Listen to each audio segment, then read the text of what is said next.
Ryan, mungkin bisa diceritakan, kemarin sudah ke Polda, sekarang ke Polda lagi, hari ini agendanya apa Bang? Ini sekarang pendalaman lagi, penyelidikan lagi terkait saksi ya. Saksi itu yang baru bisa hadir itu Semi.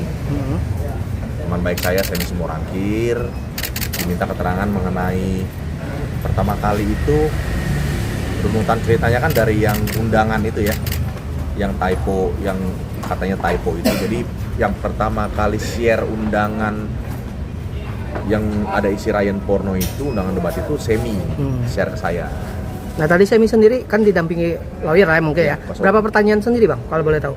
Kalau tadi sih kurang lebih 16 ke 17 pertanyaan, cuman hanya saja Bang Semi ini kan keterlibatannya itu hanya sebatas di undangan itu. Kalau kita ini yang kita proseskan itu sebab akibat ya, yang kita proses di acara langsungnya, dan di acara langsung debat itu saudara Semi itu nggak hadir dan tidak diundang begitu. Nah Bang Ryan, kalau dari kan Ade sendiri sudah melakukan, bilangnya sudah melakukan permintaan maaf nih by video. Apakah itu tidak cukup gitu yang di MKD? Itu bukan permintaan maaf itu. Itu gini, harus dibedakan permintaan maaf karena tuntutan vonis itu berbeda sama permintaan maaf yang datang dari rasa bersalah. Sudah melakukan kesalahan itu beda, dan itu kan terkait MKD. Pun ya, tapi ini kan juga terkait proses hukumnya, itu jadi beda. Jadi permintaan maaf juga tidak serta-merta menggagalkan proses hukumnya gitu. Dan bagi saya secara moral sama sekali tidak ada permintaan maaf, belum ada permintaan maaf. Tapi kalau ada jalur mediasi dengan dia langsung akankah mencabut proses hukum sendiri? Nah gini semuanya, proses ini kan sedang berjalan tuh. Apakah nanti kalau di mediasi nanti ada apa namanya istilahnya ya, ada perdamaian lah di situ.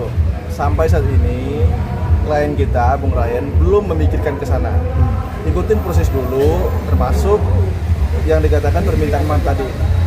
Kalau kalian perhatikan ya, belum ada permintaan maaf secara langsung maupun menyebutkan kepada Bung Ryan secara langsung. Yang diminta maafkan secara setelah putusan MKD itu secara universal. Sementara perintahnya situ, putusannya meminta maaf kepada pengadu. Bung Ryan ini pengadu. Nah, dia tidak pernah mengatakan bahwa minta maaf kepada pengadu. Artinya sampai saat ini belum ada permintaan maaf itu. Itu diperhatikan itu. Berarti Bung Ryan tetap ngotot tidak akan mencabut laporan meskipun ada mediasi nanti. Gini, permintaan maaf sudah tidak lagi relevan hari ini ya menurut saya. Karena permintaan maaf terjadi harusnya jauh-jauh sebelum ada proses ini. Jadi terkait juga mediasi nggak ada lah. Maksudnya saya yakin Ahmad Dhani nggak akan melakukan proses mediasi. Saya yakin dia cukup jantan untuk bisa merespon proses ini. Jadi sebenarnya sih yang kami minta hanyalah cukup berani untuk datang memenuhi panggilan tanpa ada embel-embel apapun. Jadi kita nikmati proses ini aja sih. Tapi sejauh ini info yang diterima sudah ada panggilan terhadap Ahmad Dhani? Ini masih proses lidik di saksi dulu ya. Setelah itu terlapor. Ya, masih sisi pelapor. Ya. Bang, pesan buat Mas Ahmad Dhani apa saat ini? Kalau ada panggilan datang. Jangan berlindung di balik kegagahan apapun. Gitu. Jangan berlindung di balik narasi apapun. Datang. Kalau memang merasa tidak bersalah, buktikan bahwa lo nggak bersalah. Gitu. Jadi gini loh. Saya itu merespon semua statement Ahmad Dhani, kan bilang waktu itu kalau mau lapor ya lapor aja.